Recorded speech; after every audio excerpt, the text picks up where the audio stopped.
My name is Chuck. And I'm Lou. I'm going to snuggle to the old fart today again for the Yeah, next couple of months.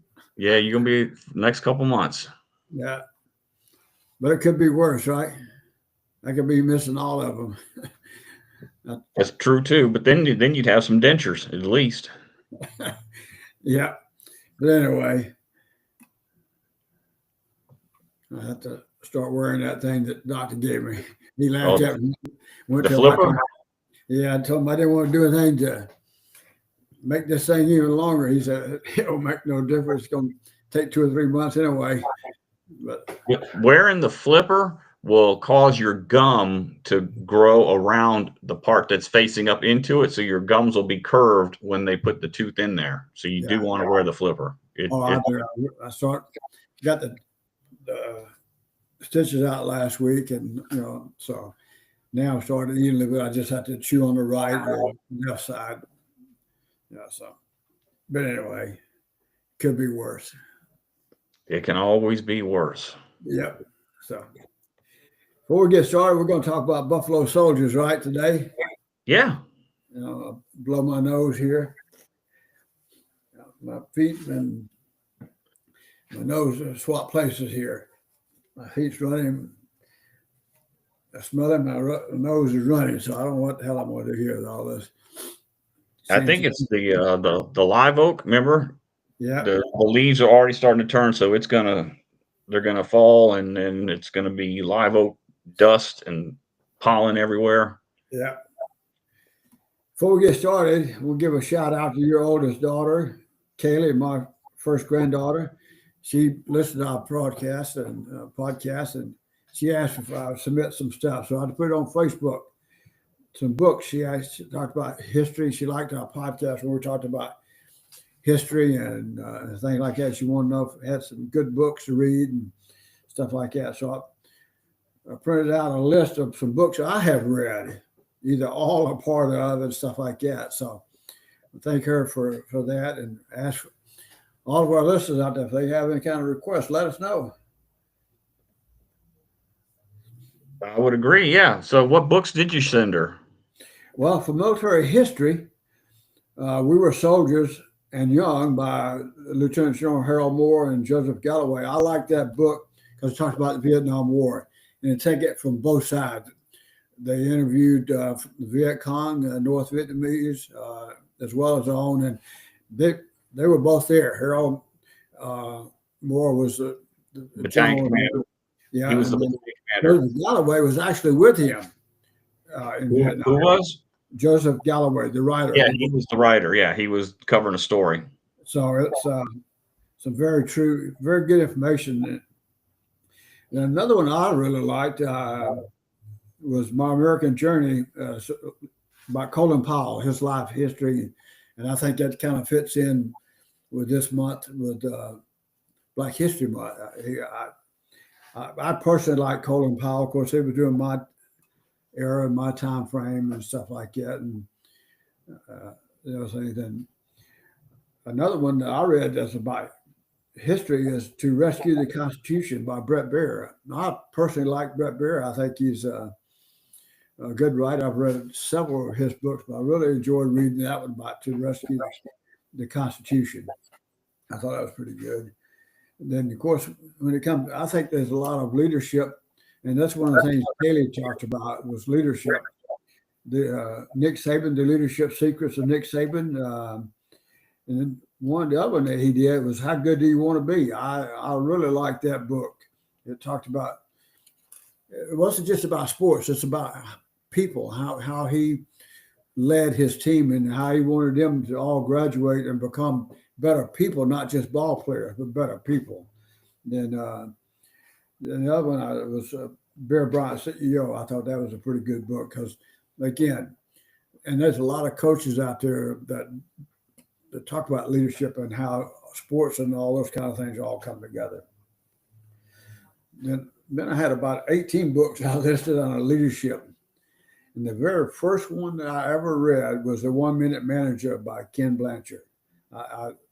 I thought that was a pretty good book. And there's several others. One of the ones I liked was the 21 indispensable qualities of a leader. It talks about all the different leadership. And I think we talked a little bit about that the other day, about some of the leadership qualities and stuff like that. So I just want to tell Kaylee, thank you for that, for the feedback, and that, because that's kind of what we want to do, is give out some information and a little bit about us and what we do. How about you? What kind of books or anything like that have you read? Or So a few years ago, I had read a very good book, and I guess I got the idea to read these books because it was about counterinsurgency, and the wars that you and I both have served in both happen to be counterinsurgency wars. And the one book that I read that was really it really got to me. It was Learning to Eat Soup with a Knife. okay, So just think about that. Eating soup with a knife. And he chose that title because you can eat soup with a knife. It's just going to be messy. exactly, And that's the whole point of fighting a counterinsurgency, is the fact that it's going to be messy. exactly. And it's counterinsurgency lessons from Malaya and Vietnam. Okay, And so it's about the British fighting a counterinsurgency in the country of Malaya. And much like in the Vietnam War, it was called the Malayan Emergency, and it lasted from 1948 to 1960. okay. Much like our Vietnam War, which went from like 1950-ish with the French through Yeah, 1975 with us. that's a 75. Yeah, so it's a good book, written by Lieutenant Colonel John A. Nagel.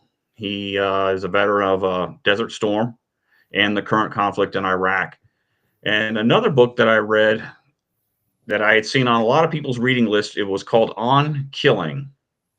It's the psychological cost of learning to kill in war and society by Dave Grossman, where he explores the psychology of the act of killing in military law enforcement, how that establishment and the attempt to understand and deal with the consequences of killing. And it's based on SLA Marshall's theory that the majority of soldiers in war do not ever fire their weapons due to an innate resistance to killing. So that's a very good book. If you ever get a chance, if I can find my copy, I'll bring it over to you. Okay. Yeah, I'd like to read, because I like to read, especially about another 2 or 3 weeks. When the spring comes around, I like to sit on the back porch in the early mornings or late afternoon when it warms up a little bit and the sun's out, and just read. Right. Yeah. And I've got a lot of these books, but I really like that one I was telling you about, the one I'm reading, We Are Soldiers and Young. I really have enjoyed reading that book. I'm about 2/3 of the way through it now, but it's really, really good. I like books when you get different perspectives. So this goes back to your generation, and it's really the start of part of that book On Killing It. The research that they do on the increased incidences of PTSD in the military, and it's closely related to those firing rates. And it brings up that debate between correlation and causation. And from your generation, the Vietnam War era compared to World War II, which yours was sparked by more anti-war demonstrations and the public's unwillingness to get involved in the war. And another was about the decompensation time it took for soldiers. Right. During World War II, it took a long time for them to get home, like weeks. They didn't fly on airplanes. They went back on boats. Exactly. So they had time, 7 to 10 days on a ship with their fellow soldiers to decompress and share their experiences with each other. And when you were in Vietnam, next day you were on a plane going home. Exactly. And the next day after that, you were home. Exactly. You didn't have a lot of time to decompress because a lot of the soldiers that served in Vietnam, they were out in the field until the day before they went home. And some of them on the day or the they day of. Yeah. was on the plane that day. You hit Saigon, and in hours they were gone. So yeah, I think it's a they talk about how they changed the targets to just be silhouettes, so you wouldn't see a human's face. The cadences that we sing, it's about getting you comfortable with the idea of killing. Yeah, You don't think about it when you're going through basic training, but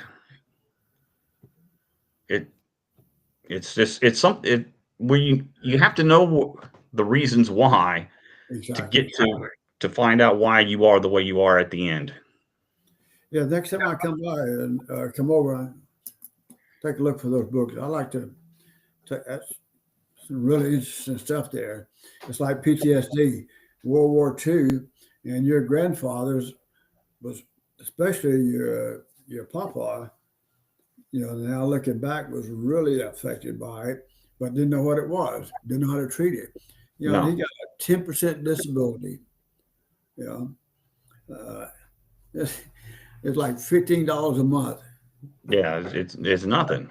It wasn't, but to Granny, it was.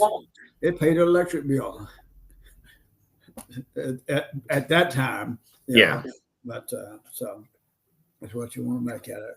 But anyway, so how did the Tuskegee Airmen and Buffalo Soldiers change the military? Besides just the obvious of integration, what else do you got?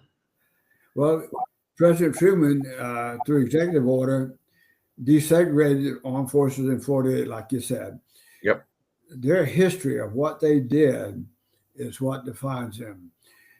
General Benjamin O. Davis Jr. commanded both. He's the only person I could find that commanded both the Buffalo Soldiers and the Tuskegee Airmen. And the more I read about the Tuskegee Airmen, those were some real troopers, I'm going to tell you. There's a lot of history. We'll talk about that next week. And Davis was the fourth African American to graduate from West Point. His father was a general. I didn't know that. Benjamin O. Sr. And we'll Okay. talk about him next week too and stuff like that. But the Buffalo Soldiers, they were cavalry troops who fought in the Spanish-American, the Philippine-American Wars, and the Mexican Revolution. The nickname Buffalo Soldiers came from the Plains Indians who fought against them. And what they said was, I'll come back to that in just in a minute. Then the Tuskegee Airmen were military pilots in World War II. The Tuskegee were formed after African American soldiers voiced their desire to receive the same training as the white counterparts. Davis' role in both the soldiers and the Tuskegee Airmen demonstrated the growing contributions of African American soldiers and their desire for equal treatment. Back to what you were saying, to segregate. The Buffalo Soldiers were African American regiments in the Army and served in the 19th century. They were the first all-black professional soldiers in the U.S. Congress in 1866 formed 2 cavalry units and 4 infantry regiments to be filled by African Americans. The 10th Cavalry Regiment was formed at Fort Leavenworth, Kansas on September 21st, 1866. Their duties was to fight Native Americans, map unexplored lands, open the West for settlement. They served in the Spanish-American and Philippine-American Wars and served as park rangers in the Sierra Nevadas. American Plains who fought against these soldiers referred to the black cavalry troops as Buffalo Soldiers because of their dark, curly hair, which resembled a buffalo's coat, and because of their fierce nature of fighting. What a compliment, huh? Yeah, it reminded the Native Americans thought their attributes reminded them of buffaloes because buffaloes are very highly revered in that Plains Native American culture. Yeah. Then I'll get to that in a minute, but there's a lot of Buffalo Soldiers who won the Congressional Medal of Honor. And of course, when you go to that, there was the Medal of Honor name has actually changed several times, about 3 times. Did you know that? I knew it had changed about once or twice. I didn't know it was 3 times. The Medal of Honor was first named the Medal of Medal of Valor on December 9th, 81. Then it changed again in 82 to recognize Army veterans, and then it changed one more time since then. Since the 80s, since the 1860s, there have been over 90 African Americans awarded the Medal of Honor. That includes all of those different titles, okay? And I've got some stories of Buffalo soldiers who served with the regular Army, who earned it. You don't receive it, you earned that Medal of Honor.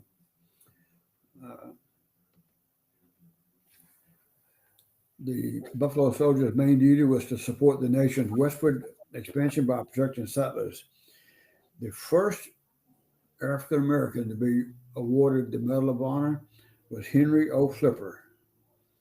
He was born into slavery in Georgia on March 21st, 1856. During Reconstruction, he attended Atlanta University and was appointed to West Point by U.S. Representative James C. Freeman. And he was commissioned as a second lieutenant and assigned to the 10th Cavalry Regiment, becoming the first black officer to command soldiers in the regular U.S. Army.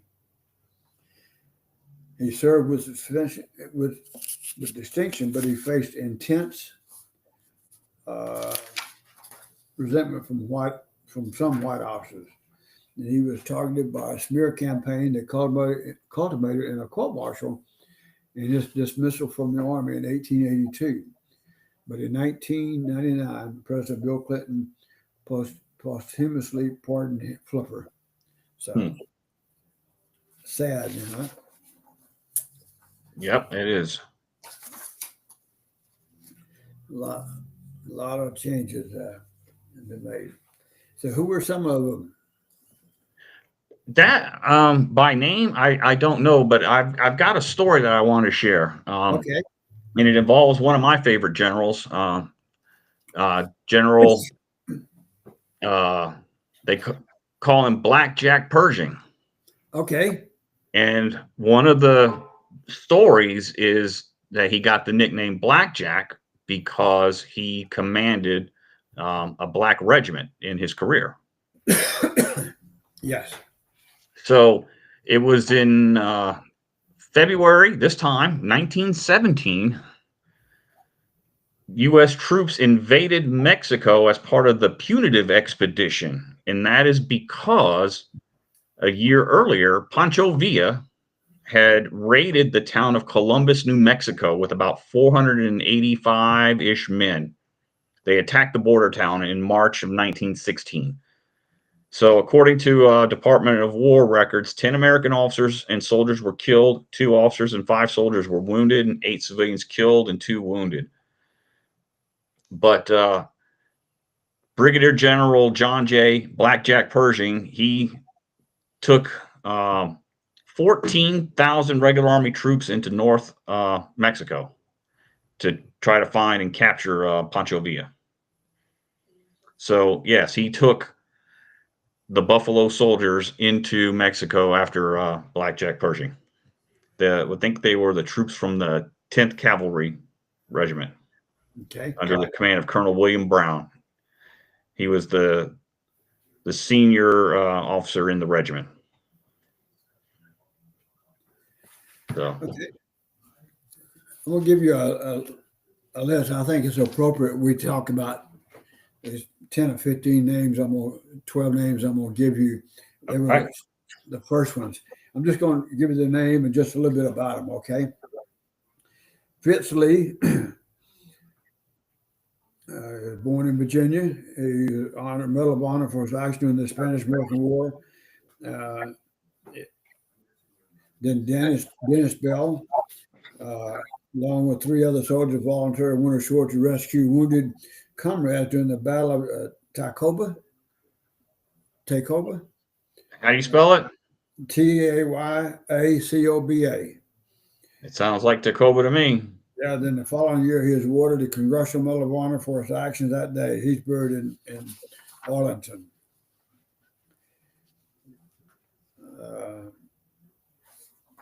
Then you got Thomas Shaw. He was one of several Buffalo soldiers who would wind up receiving the medal for his action in the Indian Wars on the on the frontier. Moses William, he entered as an illiterate ex-slave.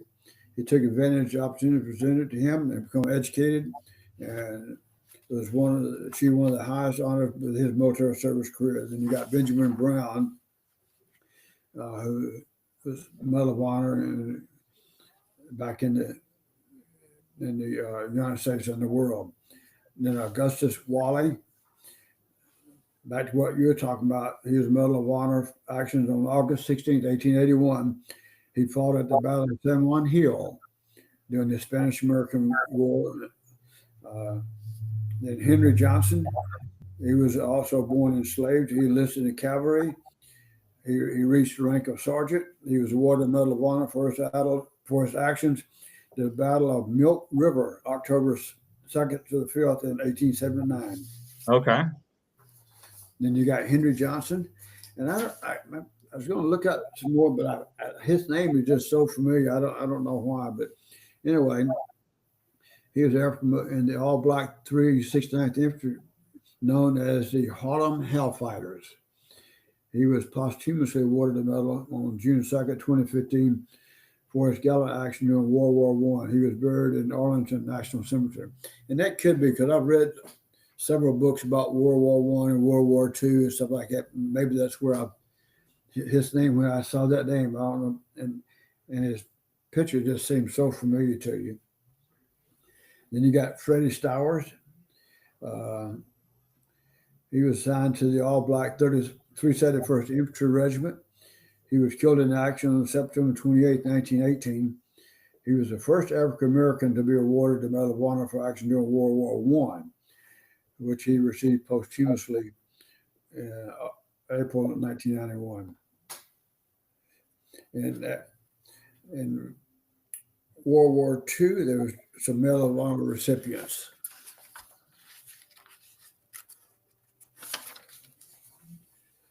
Isaiah Mays, George Wanton, William O. Wilson.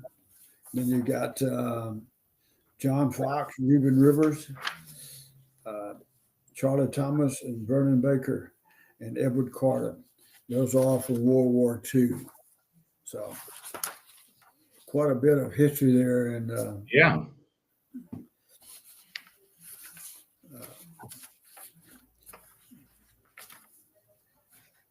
Then in Korea, there was a couple. It's estimated 600,000 African Americans served in Korea from 50 to 53. Roughly 9.3% of Americans killed in Korea were African Americans, 10% of those total loss. 2 African Americans were awarded the Medal of Honor during the Korean War. William Thompson, he was assigned to the 24th Infantry. He was killed in action on August 6, 1950, defending his comrades' retreat. He was posthumously awarded in June 51. He's the first African American to be awarded the Medal of Honor in the Korean War. Then you have Cornelius Charlton. He fought in the 24th Infantry. He was the last of the segregated Buffalo Soldier regiments to be integrated. He was killed during the Korean War on June 2nd, 51. He was posthumously awarded on March of 52. He was one of 2 African Americans awarded the Medal of Honor during the Korean War. Then lastly, the Black Seminole Indian Scout Medal of Honor recipients. There were quite a few of those who went on, use their knowledge of the land to effectively do their job for them, awarded the Medal of Honor. Pompey Factory. Then you have Wally James, Edward Carter, John Ward. That was on that particular action. So a lot of history there with these people and their services and their sacrifice for us. It's very important, I think, that we take the time, especially during this month, to honor those people and all of our veterans, both living and those who've sacrificed. So thank you for your service. I'm very proud to call you my son, not because just my son, but what you do and how you done it, and and all the things that you do and you have done. Well, thank you, sir. I'm only half the man that you are. So, Well, that means you weigh about 150 pounds, yeah, 25. yeah, about 40 years ago. Yeah, and you're about 4 feet tall, 3.5 feet tall. Yeah. Yeah, there's just a lot of history, when going back to the punitive expedition into Mexico, that was the last time that horse-mounted troops would play a significant role in American military operations, because in World War One, the horses were pretty much replaced by trucks. Yep. We didn't need mules and horse-drawn carriages anymore. We had cars and trucks. And then you had the new airplane as well. Yeah, and then you could move troops faster and actually more safely. So yeah, it's just amazing. Like you talked about the Spanish American War. I think that in Cuba, the hat that the Buffalo Soldiers wore, that is the hat that the park rangers, that style of hat that they use, because that was also part of the Buffalo Soldiers' history, was patrolling and securing those national parks out Yes. west, and protecting settlers as they moved out west. That was the reason why you have those forts there in the Great Plains, like Fort Leavenworth and Fort Riley and all of the other forts.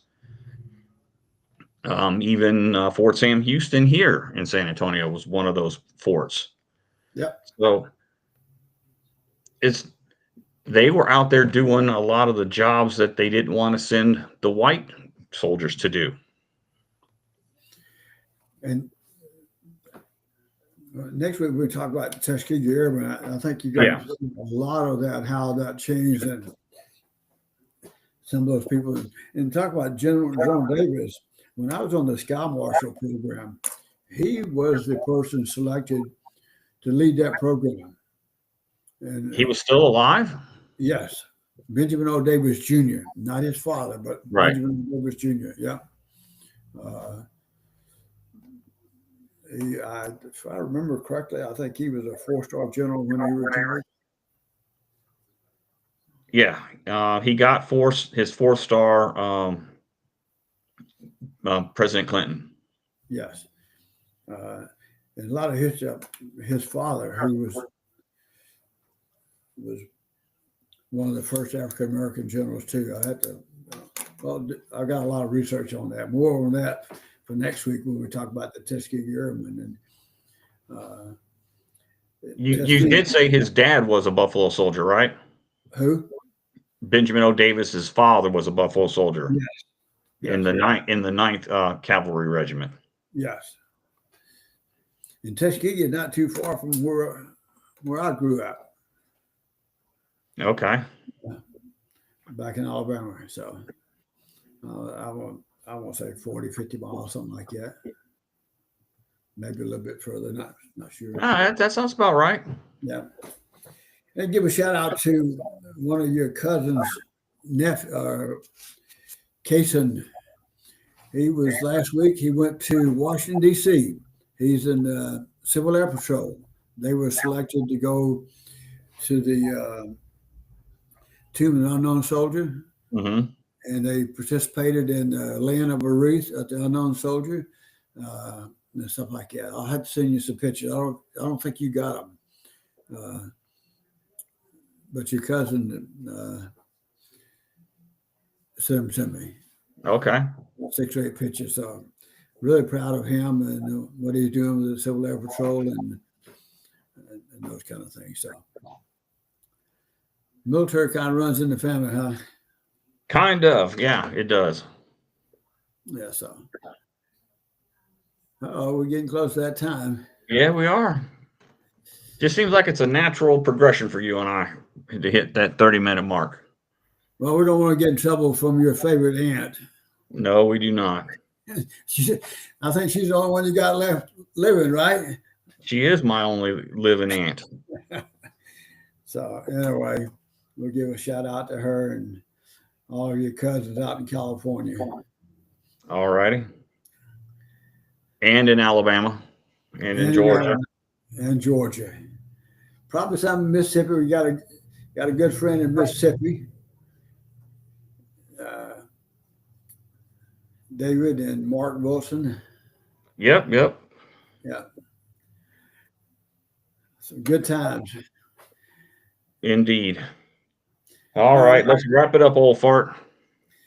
Yeah, I got a lot to do here. I got to move into this old chair behind me over here and get that blanket out and cover up my knees and my feet and my hands and my fingers, and I'll be all right. Get ready for all that cold weather that's coming this week. Oh yeah. So it could be worse. I could be in Omaha, Nebraska in 1962 when that was the coldest winter, and then it followed the next 3 years that way. Nope, that's too cold for me. All right, y'all take care, everybody. Y'all have a good one. Love you. Love you guys. Love you, Dad. Talk to you later. All right. Bye. Bye.